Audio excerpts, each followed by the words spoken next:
when he was got doing good that, on those. He was a good operator. yeah, when he was up there, that crane has a lot of levers in the front. You have your brakes on the bottom, and the throttle is on your heel, and he was.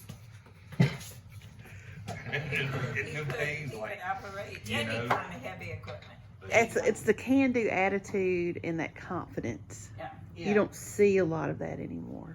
That's right. And that's why. But I can figure it out. When that guy called him to go to Delray Beach, he had already told that fella in Delray Beach about now. Mm-hmm.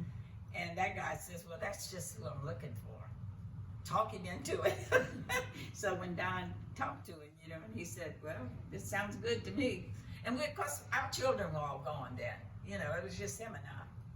So it wasn't so hard to move just us without a bunch of kids. And then they moved back, and Daddy went to work for Charco for a little bit in Yeah, he Oilfield. worked for Choco for a good while. Yeah. So he went back into it. Lots of things changed through all those years.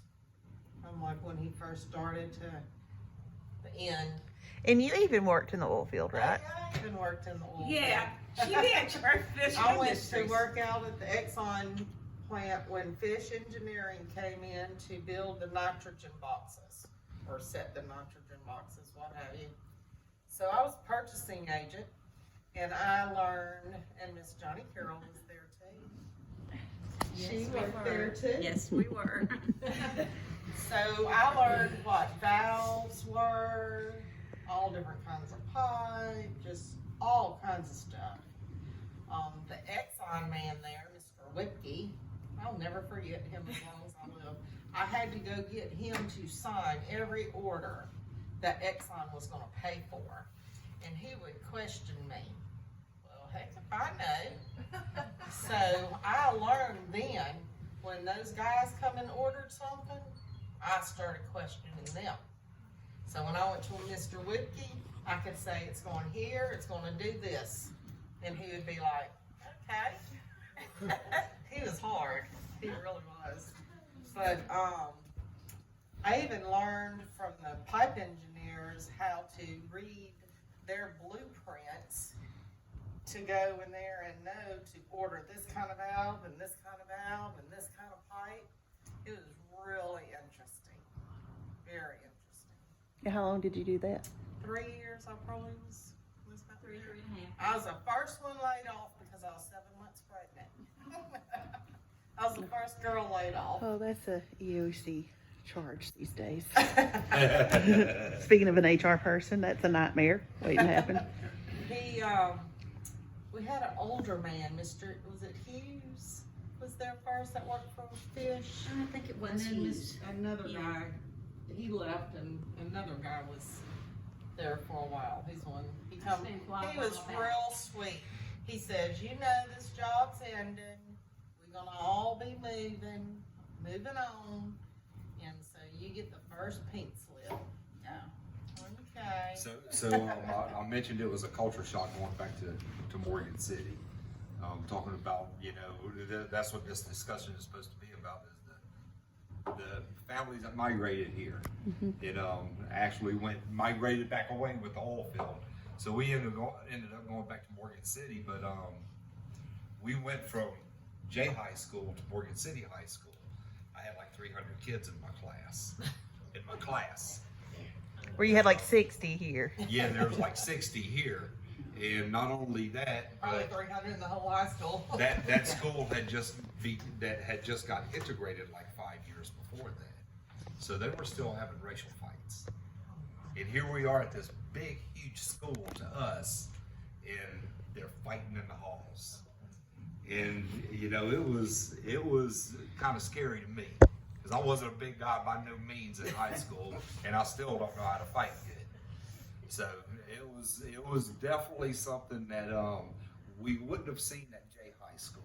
But you had you had some mad skills saving some piglets though. Yeah, that's right. Yeah. And I tell you what, my boys played baseball over here. They played football. When they went to Morgan City High, David played. Now David was in 8th grade, I think, and he was a quarterback. He played. Kevin would not play in high school. There were too many colored people on the team.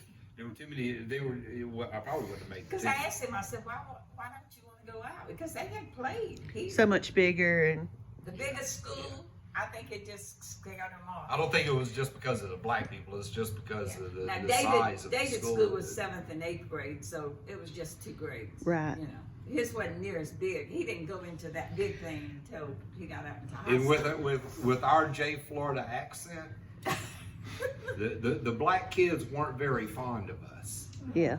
You know, especially me. David, not so much. David don't have the accent like I had.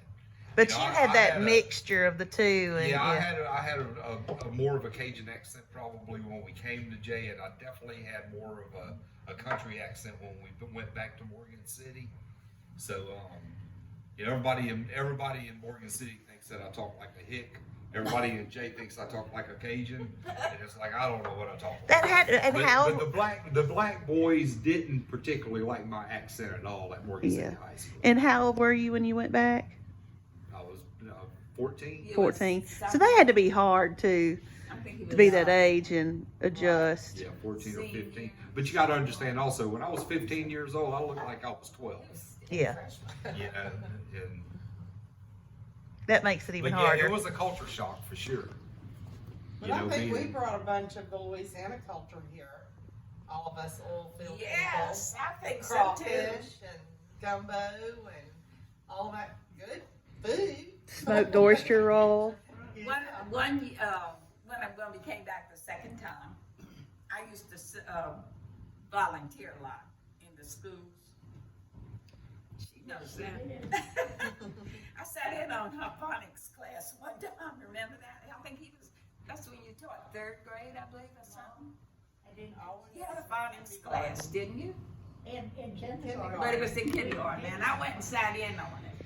And that's when Kevin was in kindergarten, yes, I don't know. I was in the Not third Ken. grade when I moved. Yeah, you were in 3rd grade. It was It's somebody probably else. Dylan. That might have been Dylan. I don't know. Anyway, I learned phonics in that classroom. I did.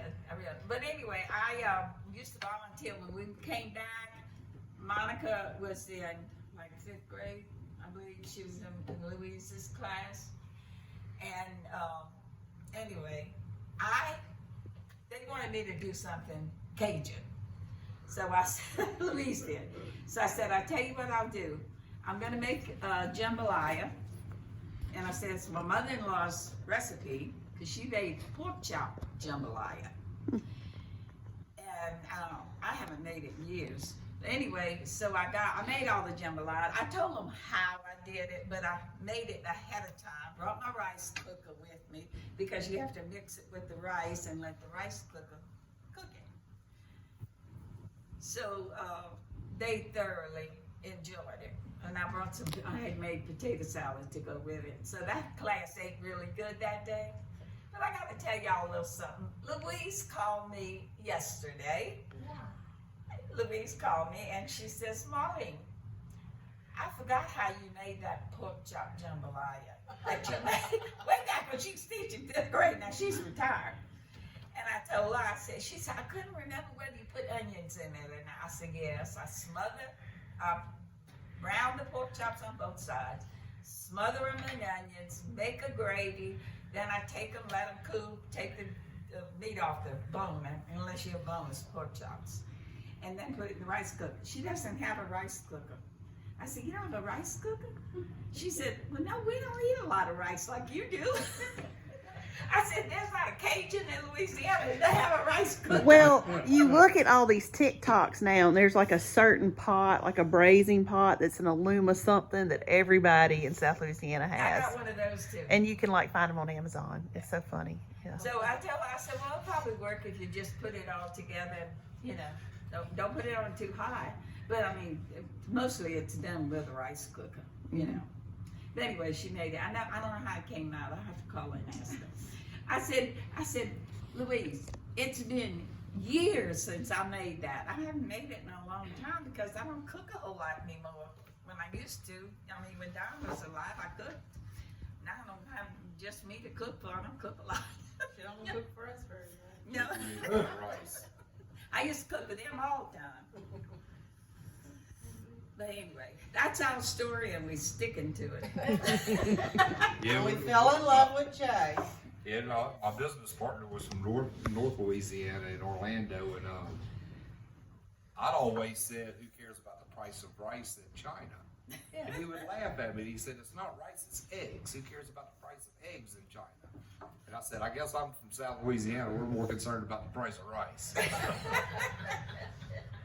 But that's the way I've always heard it. Yeah, The price of rice in China. Yeah, that's what I've always heard.